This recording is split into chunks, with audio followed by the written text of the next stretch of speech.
Ya. ¿Me confirman, por favor, si se escucha, se ven las diapositivas, pasa todo correcto? Sí, doctor, todo correcto. Muy bien, gracias. Muy bien, entonces, como les decía, empezamos. Vamos a hablar del perfil lipídico y perfil de riesgo coronario. Muy bien. Entonces,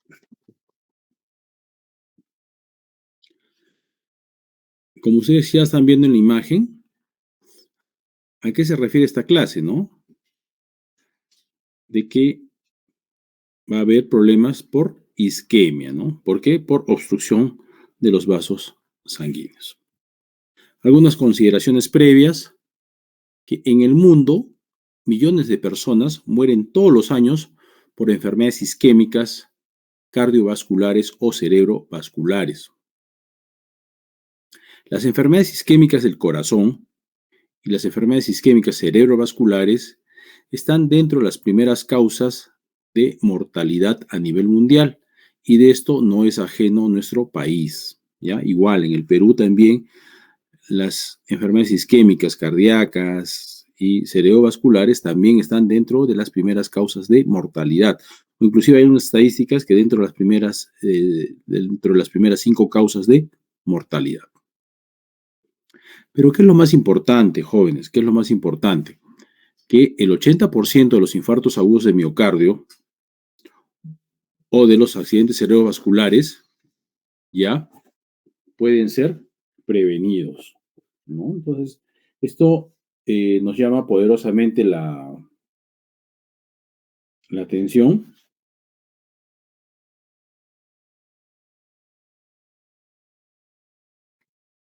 Perdón un ratito.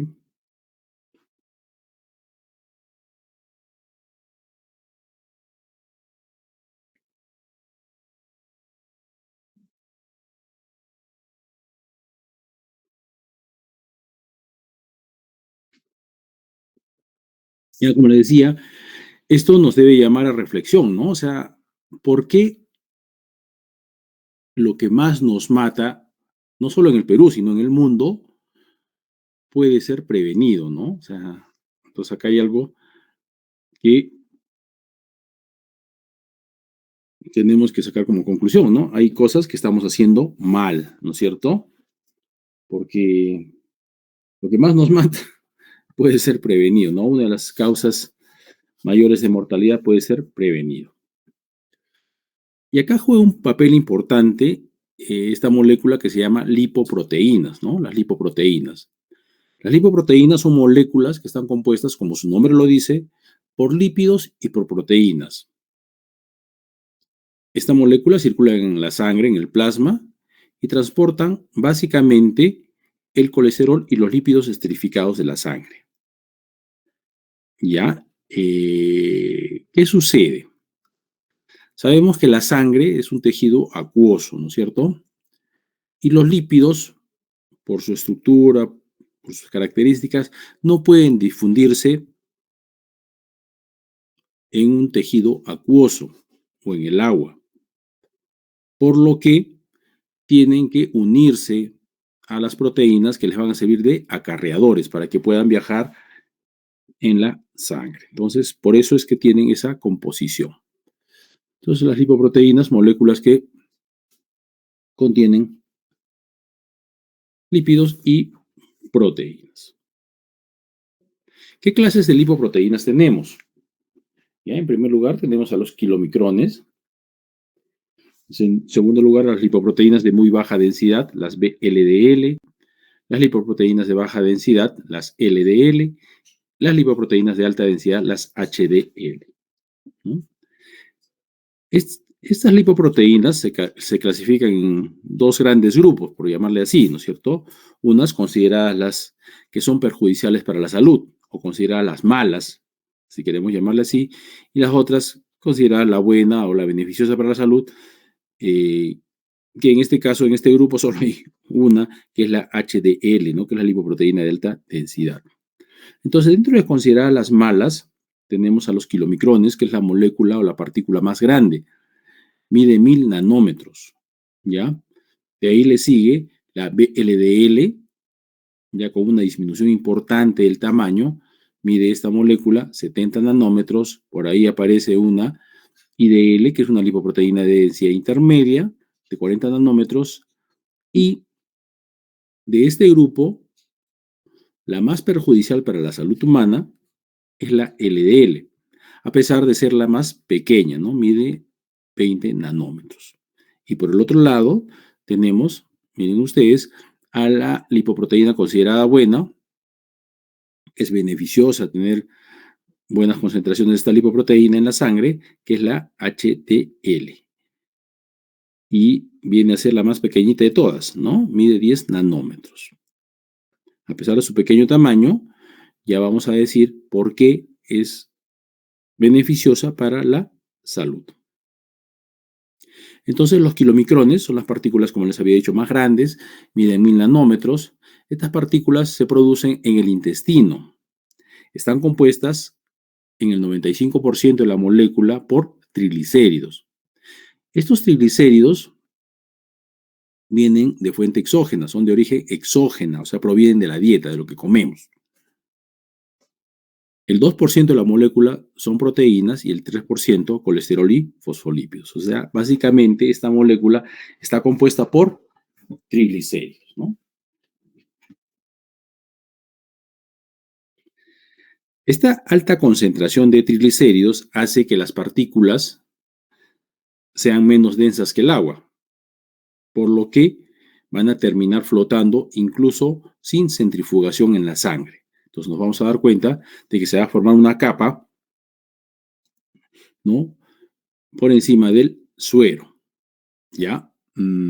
Y otra característica también que nosotros podemos notar cuando hay la presencia de kilomicrones en alta cantidad en la sangre o los triglicéridos es porque el plasma o el suero, la sangre, se pone de aspecto lechoso, ¿no? De color blanquecino, ya como la leche que nosotros ingerimos en nuestro desayuno.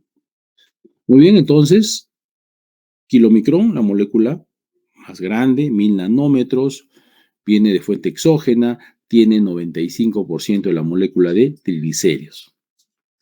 Solamente 2% de proteínas y 3% de colesterol y fosfolípidos. La siguiente molécula es la lipoproteína de muy baja densidad, también conocida como VLDL, ¿no? Y estas siglas, VLDL, vienen de siglas en inglés, ¿no? Very Low Density Lipoproteins. ¿Ya? Entonces, estas partículas son más pequeñas que los kilomicrones, ¿no? El kilomicrón medía 1000 nanómetros, esta mide 70 nanómetros. También esta molécula tiene una alta composición de triglicéridos, no tanto como el kilomicrón que llega hasta el 95%, pero esta alcanza hasta el 50%. Estos triglicéridos, más bien, a diferencia del kilomicrón, son de origen endógeno, o sea, son fabricados por el hígado.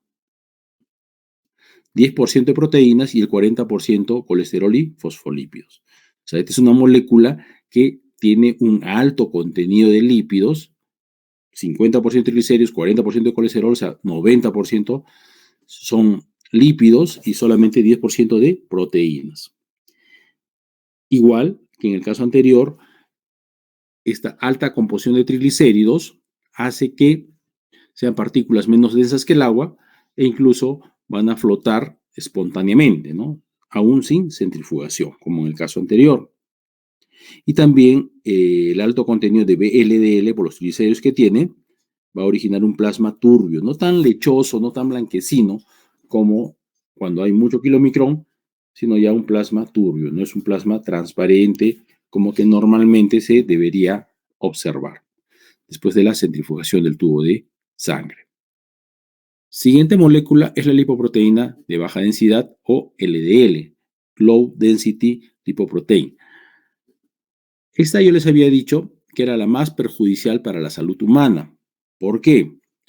Por dos condiciones, por dos motivos. Las LDL constituyen el 50% de la masa total de lipoproteínas plasmáticas. O sea, la mitad de todas las lipoproteínas corresponden a LDL. Como habíamos dicho, de todo el grupo de las malas, esta es la más pequeña, ¿no? Son partículas más pequeñas, miden 20 nanómetros, más pequeñas que las LDL, que medían 70, y los kilomicrones, que medían 1000. ¿Ya? Y la condición fundamental que la hace la más perjudicial para la salud humana es porque tiene un alto contenido de colesterol. ¿Ya? El 60% de la molécula es colesterol. 25% son proteínas y 15% son triglicéridos y fosfolípidos. Entonces, una alta concentración en sangre de LDL, por el alto contenido de colesterol que tiene esta molécula, se van a asociar a enfermedades coronarias isquémicas, porque esto está asociado a la formación de placas ateromatosas en el vaso sanguíneo, donde tiene participación fundamental el colesterol. A diferencia de las anteriores, un alto contenido de LDL, que va a tener un alto contenido de colesterol, no va a generar un plasma turbio, ni tampoco va a hacer que estas partículas floten espontáneamente en el plasma, en el suero o en la sangre.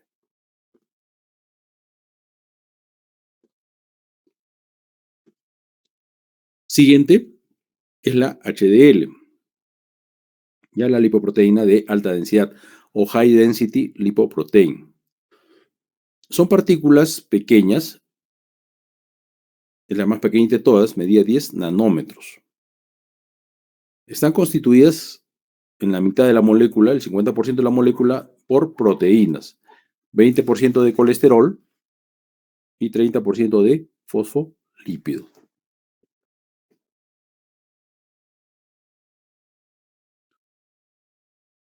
Entonces, cuando nosotros tenemos esta molécula baja en sangre, bajas concentraciones de HDL, también se van a asociar a enfermedades isquémicas cardiovasculares. Y por el contrario, si nosotros tenemos altas concentraciones de HDL en la sangre, en el plasma, nos van a conferir un efecto protector contra este tipo de enfermedades isquémicas, tanto cardiovasculares como cerebrovasculares.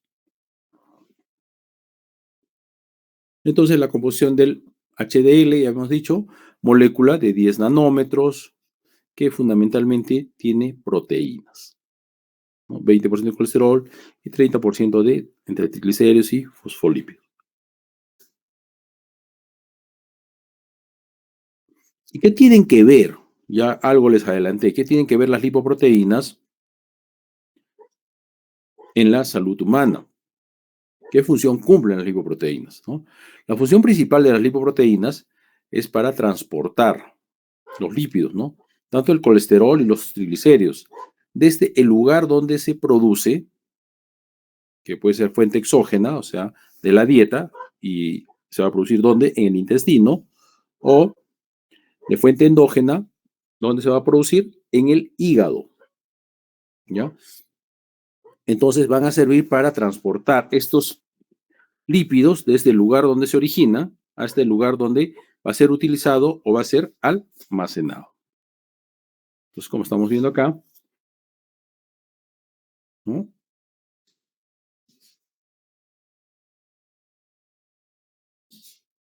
Entonces hay unas que van a venir de fuente exógena por la dieta y otras que van a venir de fuente endógena, ¿no?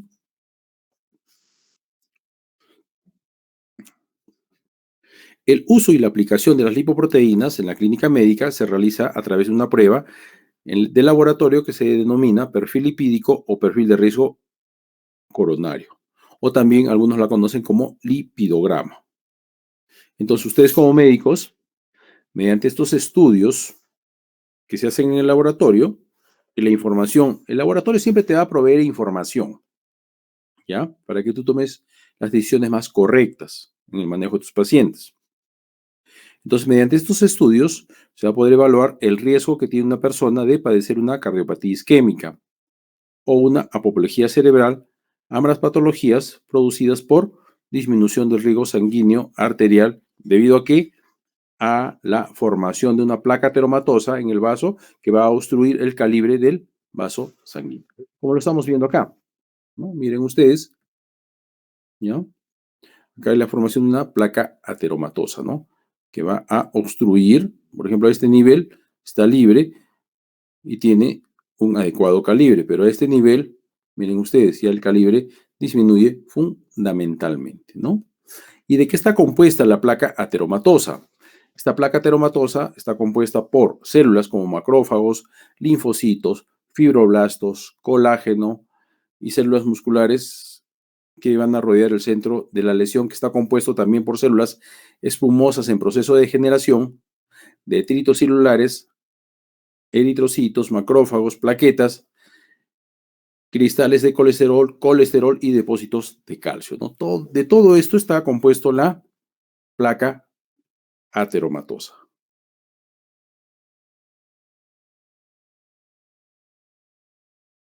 Entonces, ya adentrándonos al tema sobre el perfil de riesgo coronario, porque así se llama la práctica, para renombrar que son un grupo de exámenes de sangre que son utilizados para medir los niveles o las concentraciones de colesterol, las fracciones del colesterol, vale decir HDL, LDL, VLDL y triglicéridos. ¿Para qué?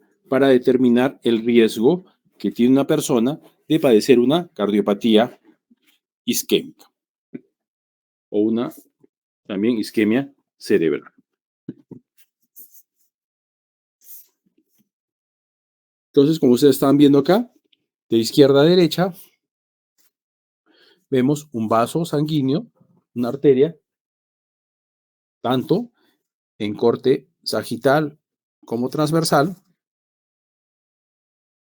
desde una arteria completamente sana, limpia, hasta una arteria que contiene placas ateromatosas y casi con obstrucción total de la luz arterial.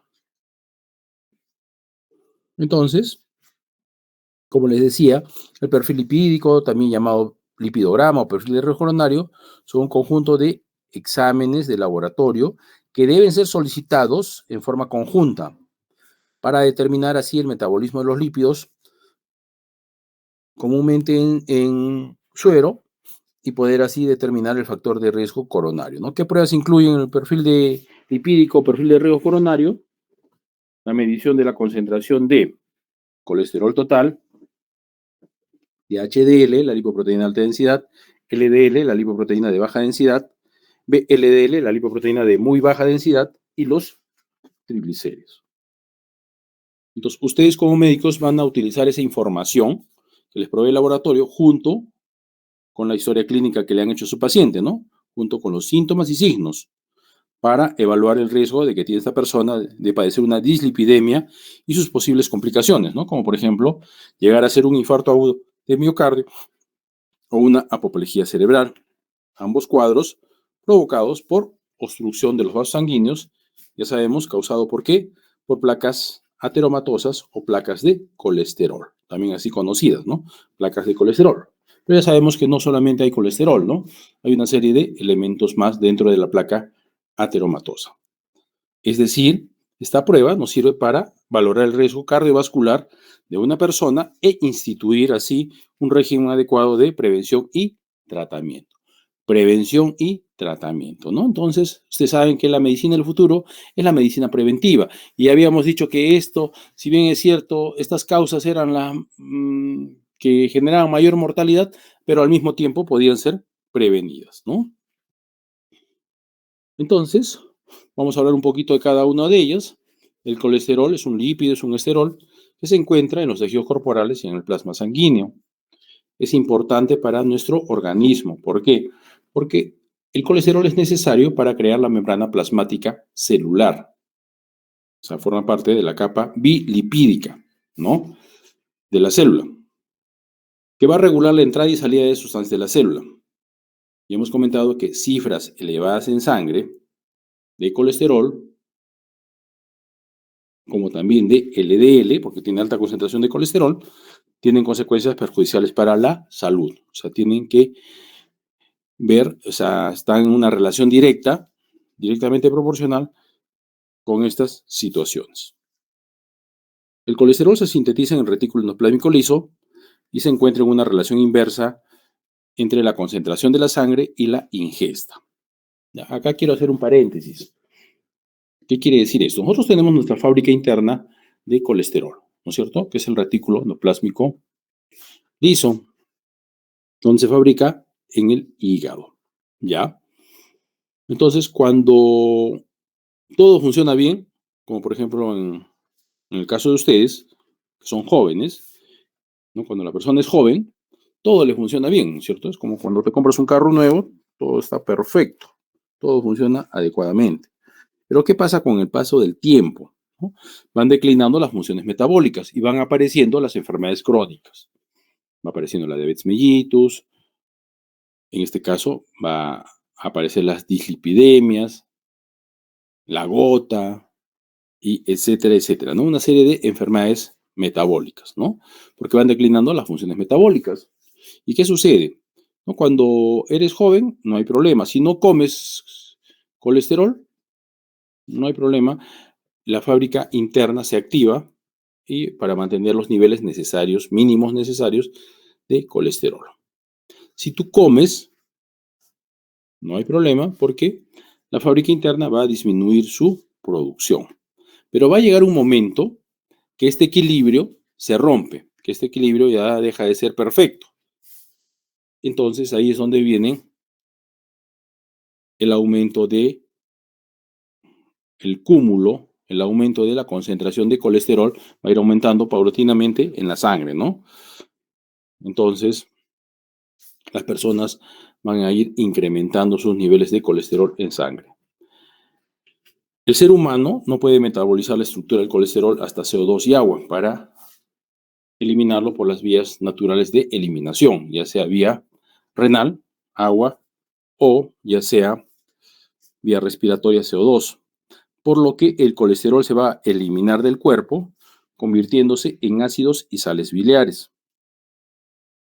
Estos ácidos y sales biliares van a ser secretadas a la bilis, ¿no? Junto con la bilis, hacia el intestino y se van a desechar junto con la materia fecal. ¿Qué funciones cumple el colesterol en el organismo? Ya hemos comentado, estructural, es un componente importante de las membranas plasmáticas, ¿no?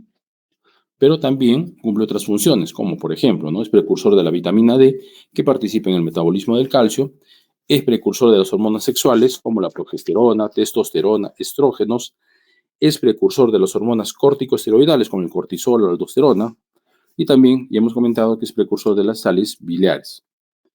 Son esenciales para la absorción de algunos nutrientes lipídicos y también es la vía principal de excreción del colesterol corporal, ¿no? Entonces, todas estas funciones va a cumplir el colesterol.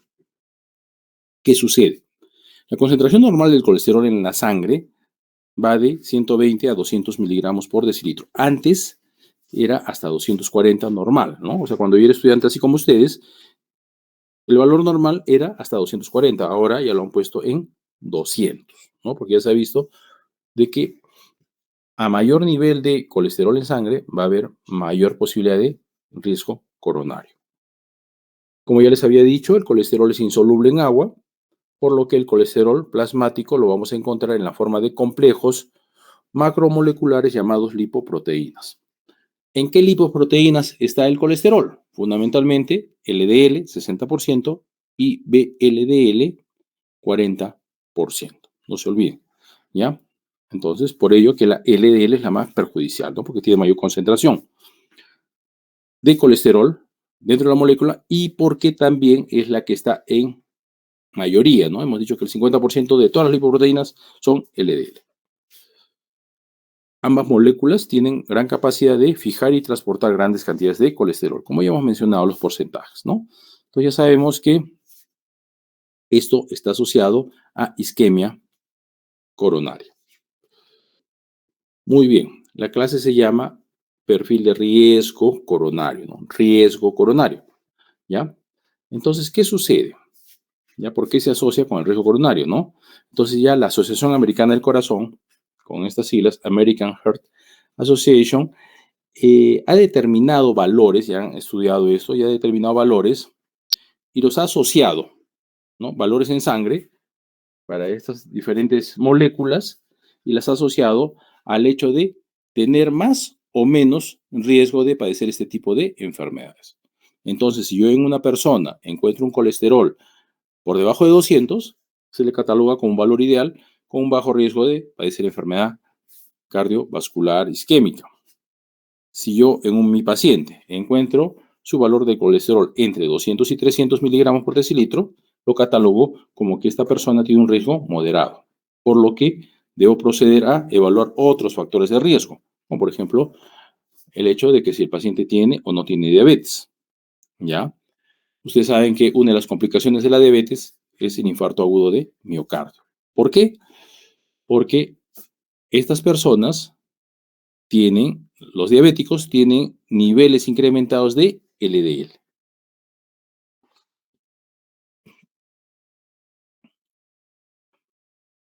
Asimismo, por ejemplo, pacientes que sufran de hipertensión arterial o consuman tabaco, etcétera, ¿no? Factores que van a incrementar el riesgo de padecer un infarto agudo de miocardio. Y si el colesterol está por encima de 300, ya se le cataloga a esta persona como tiene un alto riesgo de padecer este tipo de enfermedades isquémicas cardiovasculares. Por lo que se recomienda iniciar un cambio estricto en el estilo de vida, o sea, por ejemplo, referirnos a la dieta, al ejercicio físico. Y también ustedes ya tienen que merituar de repente la posibilidad, porque hay pacientes que no pueden hacer, pues de repente dieta, no pueden hacer ejercicio, etcétera, etcétera, de repente de ayudarlos con terapéutica farmacológica, ¿no? Ahí entran a tallar las estatinas, ¿no? La torvastatina, esas estatinas que ustedes ya seguramente conocen, han visto de repente en la parte teórica. Siguiente molécula es la LDL y colesterol, Low Density Lipoprotein, ¿no? Les había dicho que esta era la más perjudicial por dos causas, ¿no? Porque uno, era la mayoritaria y dos, tenía la mayor concentración de colesterol. Entonces, ya sabemos que la mayor parte del colesterol viaja en la sangre unido a proteínas formando lipoproteínas, en este caso la lipoproteína de baja densidad. Ya sabemos que esta es la que tiene la mayor concentración de colesterol en su composición, ¿no? 60% de la molécula es colesterol. Entonces, si nosotros encontramos niveles de LDL, colesterol elevados en sangre, ya sabemos que se va a comportar como un factor predisponente de padecer una aterosclerosis con el subsecuente riesgo de padecer un infarto agudo de miocardio. Como les decía, con el tiempo se va incrementando esto, ¿no? Y las anomalías se pueden ir atribuyendo a deficiencia en los receptores o ausencia de los mismos, ¿no? Receptores de LDL, ¿no? Por eso va aumentando su concentración en sangre. Si yo les mido mañana a todos en ayunas, todos nos medimos y nos sacamos sangre y hacemos un perfil lipídico, entonces imagino que obviamente en mi caso mis niveles van a estar mucho más elevados que los de ustedes, ¿no? No necesariamente los míos, a pesar de que están más elevados, de repente puedan estar fuera de valores normales, o sea, puede ser que estén normales, pero la concentración es diferente, como les decía. ¿Cuáles son los valores normales de el LDL? Para nosotros, en la seguridad social, de acuerdo al método que tenemos, debe ser menor de 135 miligramos por decilitro, ¿ya? O sea, un valor adecuado es tener los LDL por debajo de 135. Pero, ¿qué dice la Asociación Americana del Corazón? Ellos son más estrictos, ¿no? Entonces, por ejemplo, ellos nos dicen que si la persona que está en estudio tiene sus valores de LDL por debajo de 100, se le cataloga como un nivel óptimo, o sea, un nivel reducido de padecer estas enfermedades isquémicas coronarias. Si los niveles de LDL están entre 100 y 129, se le considera como un nivel de LDL próximo al óptimo. Si está entre 130 y 159, fronterizo o limítrofe alto, ¿no? Con alto nivel de LDL. Si está entre 160 y 189, Ya se le considera como un alto nivel de LDL. Y obviamente, a medida que va a ir incrementando la concentración de LDL en sangre, también va a ir incrementando el riesgo de padecer este tipo de enfermedades. Y si el nivel del LDL está por encima de 190, se le cataloga como un nivel excesivamente elevado, con un riesgo muy incrementado de padecer una cardiopatía isquémica. Acá tenemos una tabla, por ejemplo, donde nos va a hablar de otras escalas de colesterol y vamos a aprovechar en este momento para hablar de colesterol y el LDL, ¿no? Si está de menos de 200, óptimo, ideal. Si está entre 200 y 239, se le cataloga como un limítrofe superior, ¿no? Y si está de 240 a más, está alto, ¿no? Entonces, más o menos coincide con lo que se mencionaba hace un momento. Y respecto al LDL es igual, ¿no? Menos de 100, óptimo, entre 100 y 129, casi óptimo, entre 130 y 159, limítrofe superior, entre 160 y 189, alto, y más de 190, muy alto.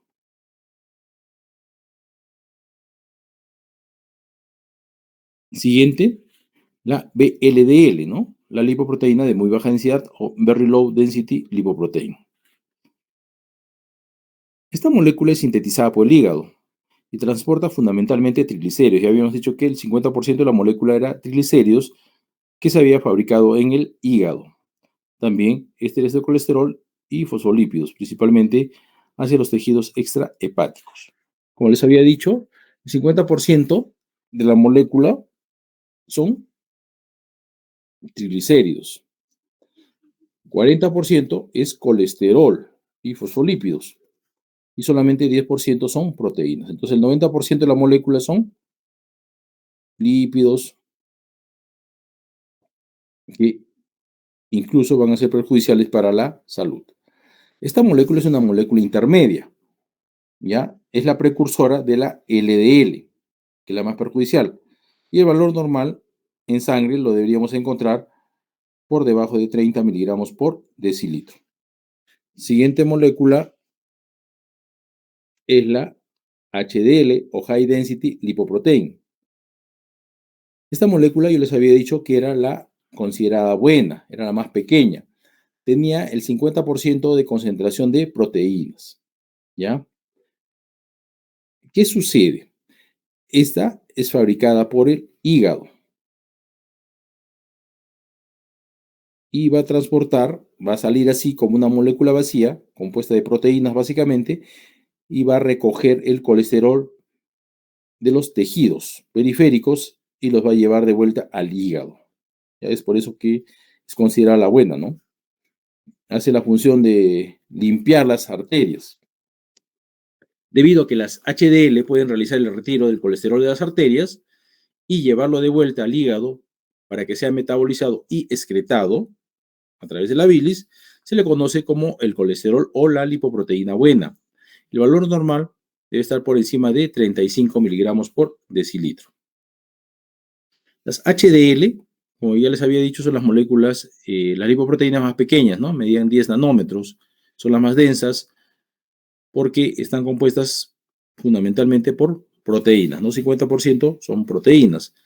El hígado sintetiza estas lipoproteínas como proteínas vacías, salen a circular y tras recoger el colesterol o limpiar el colesterol de los vasos periféricos, van a ir incrementando su tamaño y van a regresar al hígado para que sea metabolizado. Altas concentraciones de HDL en algunas personas en la sangre, superiores a 60 miligramos por decilitro, tienen un efecto protector contra este tipo de enfermedades isquémicas cardiovasculares. Y por el contrario, ¿no? Bajas concentraciones de HDL por debajo de 35, entonces ya sabemos que nos van a llevar a incrementar el factor de riesgo de padecer este tipo de enfermedades isquémicas. Además de esto, debemos de saber que Los hombres tenemos los niveles de HDL más bajos, normalmente más bajos que las mujeres. ¿Y esto por qué? Ya por un tema hormonal, ¿cierto? Ahora, ¿cuál es el negocio? Incrementar nuestras HDL en la sangre, ¿no? ¿Y cómo podemos hacerlo? A través de la actividad física, el consumo moderado de alcohol, en este caso vino tinto, y en menor medida la cerveza, ¿no? Consumo moderado, chicos. Los tratamientos con estrógenos, vitamina E, vitamina C, vitamina B9, ácido fólico, y los minerales como zinc, cobre, magnesio y selenio. Además de la actividad sexual, van a incrementar. Se dice que todo este tipo de acciones, actividades, van a incrementar los niveles de HDL en la sangre. Y por el contrario, ¿no? Los niveles de HDL van a decaer en las personas que son sedentarias o en las personas que consumen tabaco. Entonces, por lo que les he dicho, ya vamos deduciendo o ya vamos entendiendo por qué los infartos agudos de miocardio son más frecuentes en varones jóvenes, ¿no? Versus las mujeres. Situación que se equipara después de la menopausia con las mujeres, si acaso, ¿no? Entonces hay un importante componente hormonal femenino. ¿Cuáles son los valores de HDL? Yo les he dicho, deben estar por encima de 35, ¿no? Es lo idóneo. ¿Ya? ¿Y qué dice la Asociación Americana del Corazón? Que si yo tengo valores por debajo de 40, digamos por decilitro en sangre, ¿ya? Se le cataloga como un nivel bajo de HDL, por lo que se le pone el rótulo de que hay un riesgo incrementado de padecer una cardiopatía isquémica. Y en el caso de las damas, cuando los niveles están por debajo de 50. Si los niveles están entre 40 y 59, se le cataloga como un nivel medio, próximo al óptimo. Y si los niveles de HDL están por encima de 60, niveles altos de HDL, niveles óptimos, considerados como niveles protectores de padecer este tipo de enfermedades isquémicas, ¿no? Entonces, ya sabemos que el HDL, fundamentalmente, ¿qué va a hacer? Limpiar las arterias. Y el LDL, la función contraria, ¿no? Va a ir formando la placa ateromatosa. Entonces, ¿cuál es el negocio para nosotros? Tener más HDL en la sangre y menos LDL. Siguientes son los triglicéridos. ¿Ya? El triglicérido es una forma de glicerol que pertenece a la familia de los lípidos. Este glicérido se forma por la esterificación de tres grupos hidroxilo de los gliceroles por diferente o igual tipo de ácido graso. ¿Qué función cumple el triglicérido? También suministrar energía para ser almacenado por periodos largos como grasa, siendo una fuente de energía a largo plazo más eficiente que la de los carbohidratos. La síntesis de triglicéridos también tiene lugar en el retículo endoplásmico celular. En los adipocitos y en los hepatocitos, este proceso tiene mayor relevancia metabólica, ¿ya? Tiene mayor importancia. Entonces, ¿qué sucede en el hígado? Ustedes ya lo saben. ¿Qué sucede en el hígado cuando falla el metabolismo de los triglicéridos? Sobreviene el hígado graso. ¿Y por qué? ¿No? Se va acumulando partículas, o queremos llamarlas así, vacuolas de triglicéridos en el citoplasma del hepatocito. ¿Ya? Estas vacuolas se van a ir fusionando y van a formar una vacuola grande, ¿no? Que va a alterar, destruir la arquitectura del hepatocito. Y de esta forma se va a ir formando el hígado graso, que es el paso previo a la cirrosis hepática. ¿Y qué sucede en los adipocitos, no? La acumulación de hígado graso en el hígado, como les decía, produce hígado graso y en los adipocitos nos va a producir la obesidad. Los triglicéridos circulan en el plasma, como ya les había dicho, formando parte de las VLDL, 50% de la molécula de fuente endógena, fabricada por el hígado, o por los kilomicrones, 95% de la molécula son triglicéridos, pero ¿de dónde venía? Fuente exógena. ¿Ya? Hablamos de hipertrigliceridemia, cuando hay un incremento de los triglicéridos. El aumento de los niveles de triglicéridos también, al igual que el colesterol, se ha asociado a diversas patologías, entre ellas las de padecer una enfermedad isquémica coronaria, ¿no?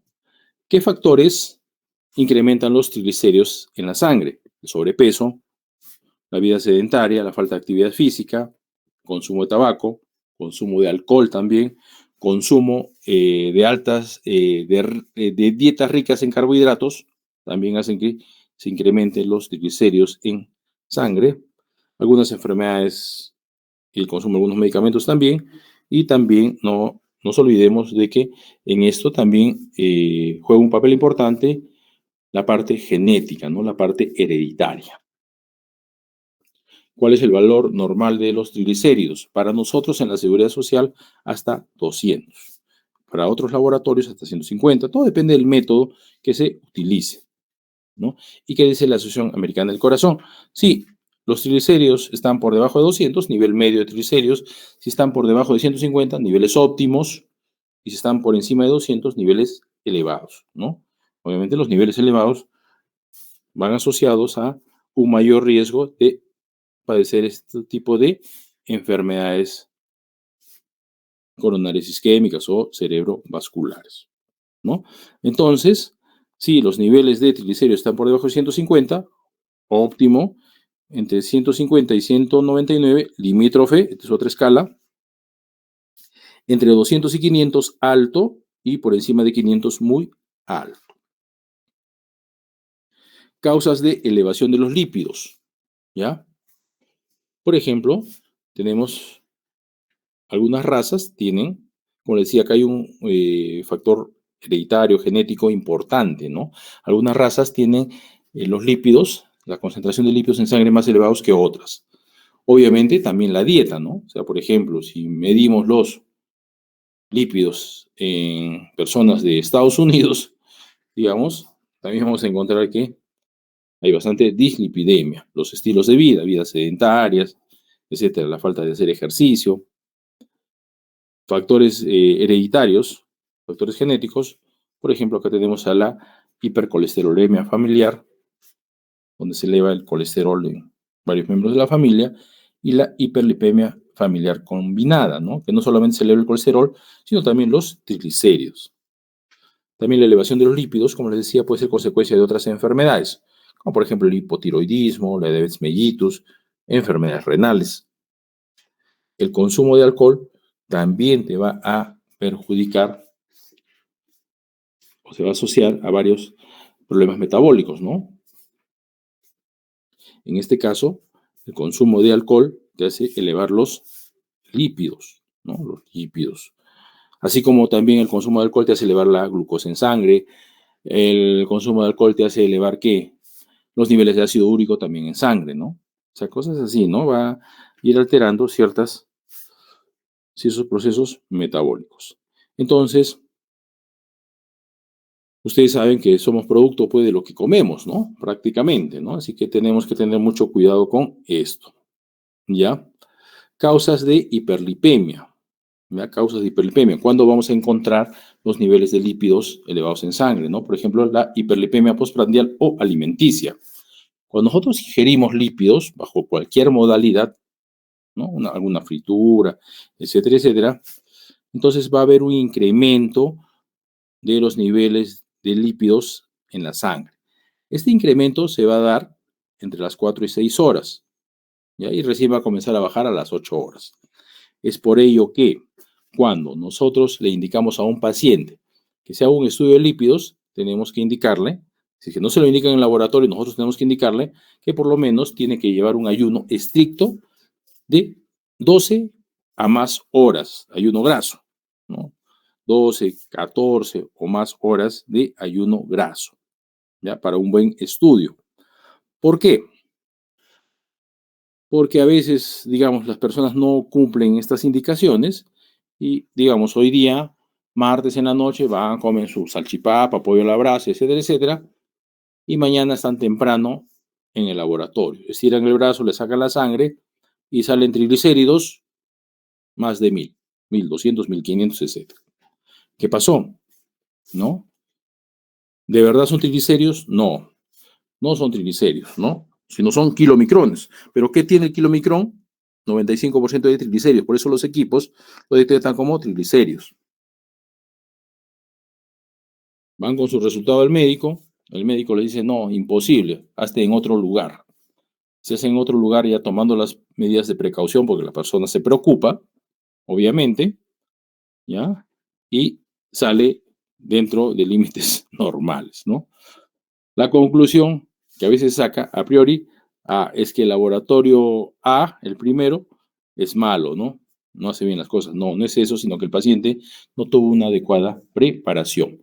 Por si acaso, chicos, los errores más importantes en el laboratorio clínico es en la fase preanalítica. ¿Ya? La mayoría de errores del laboratorio se da en la fase preanalítica, por falta de preparación del paciente o por una inadecuada toma de muestra, etc. Porque ya los procesos del laboratorio, o sea, de la etapa analítica, o sea, el procesamiento o de la posanalítica, en la analítica hoy en día ya básicamente ya está todo estandarizado, todo automatizado, etc. No es más difícil el error ahí. En la posanalítica, donde es pues, vaciar los resultados, hoy en día también ha disminuido bastante los errores. ¿Por qué? Porque ya no se pasa pues, manualmente, ¿no? Generalmente ya a través de interfaces se conectan con sistemas informáticos de laboratorio y de ahí ya se pueden imprimir los resultados o te llegan por correo electrónico, etcétera, etcétera. Otras causas de hiperlipemia, tenemos la hiperlipemia del hambre, en los casos de ayunos prolongados, porque ¿de dónde sacamos energía? De desdoblar las grasas. También puede haber hiperlipemia en el embarazo y en la lactancia.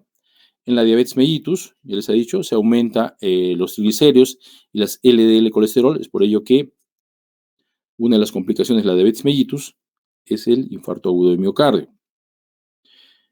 También se aumentan los lípidos en el hipotiroidismo, acompañados de mixedema y cretinismo. También en problemas renales como la nefrosis lipoidea y la fase nefrótica de la glomerulonefritis crónica, ¿no? En la glomerulonefritis crónica, en la colestasis e ictericia obstructiva y en la hiperlipemia esencial. ¿Podríamos encontrar personas que tienen los niveles de lípidos más bien bajos en sangre? Sí, ¿ya? Pero no tiene mayor repercusión clínica, ¿no? Es escaso interés clínico. ¿Pero en qué casos se puede dar, no? En los hipertiroideos, en los casos de infecciones agudas, en los casos de anemias graves, como la anemia perniciosa, trastornos de absorción de los lípidos, ¿no? A veces hay patologías que, por ejemplo, la esteatorrea, ¿no? Que se da, ¿por qué? Por insuficiencia pancreática, ¿ya? No se segrega las enzimas que favorecen la absorción de los lípidos. ¿Qué pasa? Tú ingieres lípidos, como no tienes estas enzimas, el lípido se pasa de frente, ¿no? Y lo terminas defecando, ¿ya? Entonces vas a tener deposiciones amarillentas, brillantes, ¿no? Que pastosas, que inclusive van a flotar en la taza del baño. Y también cuando hay pérdidas, ¿no? Por fístulas de los quilíferos, o sea, o por bloqueos del conducto torácico, porque la linfa tiene alto nivel de lípidos, ¿ya? Entonces, esta es la última ya de la exposición, porque vamos a hablar otras cositas. Si nosotros queremos tener arterias sanas, ya sabemos que debemos llevar una vida sana, ¿ya? Una vida sana, obviamente, se va a asociar a tener arterias limpias, ¿no? Sin placas ateromatosas. Y para tener esto, ¿qué debemos hacer? Mejorar nuestros niveles de HDL y disminuir nuestros niveles de LDL en sangre. ¿Cómo lo vamos a hacer? A través de hacer ejercicio, ¿no? Llevar una vida sana, tener alimentación sana y también consumir elementos que van a mejorar nuestros niveles de HDL en sangre. No sé si quieren hacer alguna pregunta. Esta era la última sobre esta primera práctica. ¿no? Lo que hemos hablado el día de hoy. Algunos detalles, como les decía, es conveniente pedir esto en forma conjunta, ¿no? O sea, ya saquémonos de la cabeza esa idea de que solo el colesterol, midiendo el colesterol, los triglicéridos, como mucha se pide, vamos a tener una idea, ¿no? Se nos va a quedar corto. ¿Por qué? Digamos que tú puedes tener niveles de triglicéridos, o perdón, de colesterol de 230, vamos a poner, ¿no? Es decir, no, es un nivel, pues, una elevación, hasta 200 es lo normal, una elevación leve a moderada, ¿no? Pero si de esos 200 tú investigas más y te das cuenta que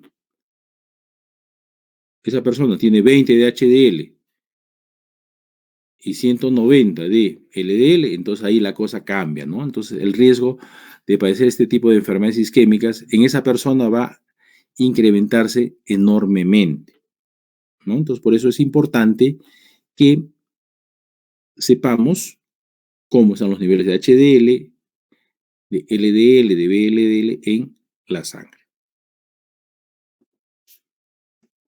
Muy bien, no sé si quieren hacer alguna pregunta.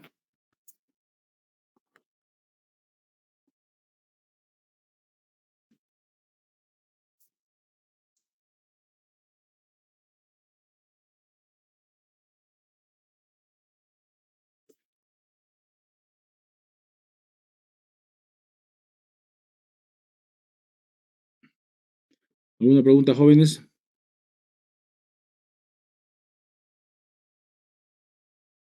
Creo que no. ¿No? Y Sí, doctor, señorita una Pamela, consulta. dígame, ¿En señorita. qué condiciones podría encontrarse el colesterol bajo y también los triglicéridos bajos? Como ya hemos dicho, ¿no? O sea, recuerdas que habíamos mencionado algunas patologías que el hipertiroidismo, ¿no? Que podrían estas personas tener los niveles de lípidos bajos, ¿no? Pero normalmente el hecho de tener lípidos bajos no se asocia a una enfermedad que pueda causar manifestaciones importantes, ¿no?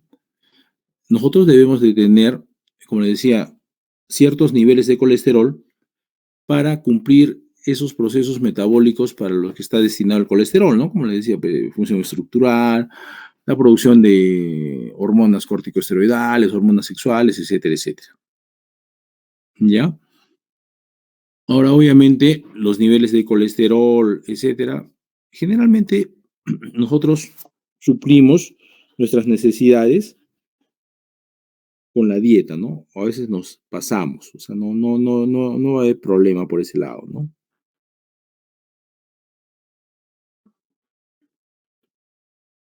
Gracias, doctor.